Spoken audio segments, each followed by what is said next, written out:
اقرأ فإنك ذو نسم، ليس الجهول كمن علم. اقرأ فإنك ذو نسم، ليس الجهول كمن علم. اقرأ بأول آية نزل الكتاب المحتكم، والله علم خلقه، والله أقسم بالقلم. اقرأ بأول آية نزل الكتاب المحتكم، والله علم خلقه. السلام عليكم ورحمة الله وبركاته. كيف حالكم أصدقائي؟ هل أنتم بصحة جيدة؟ نحن الآن في المدرسة. ما الذي أسمعه؟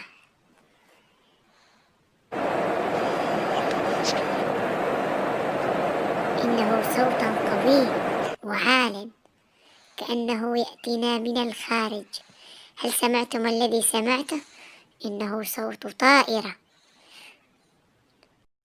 سوف أذهب إلى روان وريم وأخبرهن بذلك الصوت القوي الذي سمعته. كيف حالك يا ريم؟ كيف حالك يا روان؟ منذ قليل سمعت صوتا عاليا، وهو صوت طائرة في الجو. كيف لنا يا ريم أن نسمع هذا الصوت وهو بعيد عنا في السماء يا صديقتي؟ أهلا يا صديقتي. بالتأكيد يوجد هناك تفاسير علمية لهذا الصوت البعيد الذي جعلك وأنت هنا تسمعينه. منذ قليل قرأت في كتاب العلوم عن العوامل المؤثرة في انتشار الصوت، فتبين لي أن الأجسام تصدر أصواتا باهتزازها. ينتقل هذا الصوت المهتز من مصدره إلى جميع الاتجاهات. انظري هنا إلى هؤلاء الأطفال الذين يصفقون، والشخص الآخر إنه يصدر موسيقى من هذه الآلة. إن الأجسام تصدر أصواتا باهتزازها، وينتقل هذا الصوت في كل الاتجاهات.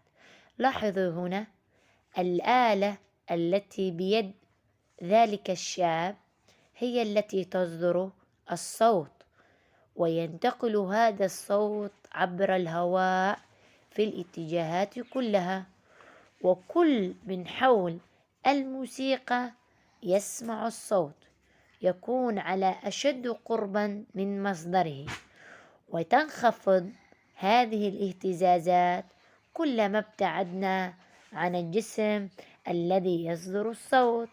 هنا هذه الآلة هي التي تصدر الصوت، فهذه الاهتزازات يا صديقتي تنتقل عبر الهواء إلى آذاننا، فنستمع إلى صوت الموسيقى وإلى صوت الطائرة في الهواء وإلى جميع الأجسام المهتزة والتي ينتقل اهتزازها عبر الهواء. والجدير بالذكر يا صديقتي إن الهواء غاز، وإن الصوت طرق انتقاله ينتقل عبر السوائل والمواد الصلبة بالطريقة نفسها، أي عن طريق الاهتزازات وانتشارها عبر الهواء. لاحظي أيضا هنا يا صديقتي هذه الصورة الجميلة.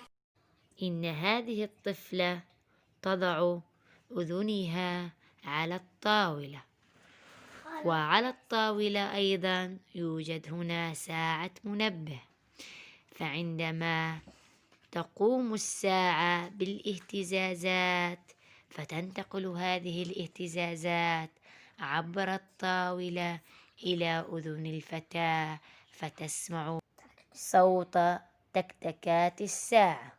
لاحظي هنا إن الطاولة جسم صلب، فانتقلت الاهتزازات عبرها. وأيضا هنا إن الدلافين في البحر تصدر أصواتا تنتقل عبر الماء، وإن الماء هي من الأوساط السائلة. تساعدها هذه الأصوات على تحديد الأجسام التي تقع في مسارها. شكرا لك يا صديقتي على هذه المعلومات القيمة. إذن أستنتج من كلامك إن الصوت ينتقل عبر المواد السائلة أيضا. لكن يا صديقتي، هل سرعة انتشار الصوت في المواد الصلبة هي نفسها في المواد السائلة والمواد الغازية؟ بالطبع لا يا صديقتي، إن سرعة انتشار الصوت في المواد الصلبة هي أسرع وأسهل من انتشارها في المواد السائلة والمواد الغازية، وهي أسرع بكثير منها وأعلى. نشكر الله ونحمده يا صديقاتي على هذه النعم التي ينعمها الله سبحانه وتعالى علينا، وشكرا لكم على هذه المعلومات القيمة التي قد استمتعت في سماعها والإصغاء إليها. وإلى هنا أطفال الصغار قد وصلنا إلى نهاية الدرس. أتمنى لكم كل الفائدة والمتعة، والسلام عليكم ورحمة الله وبركاته.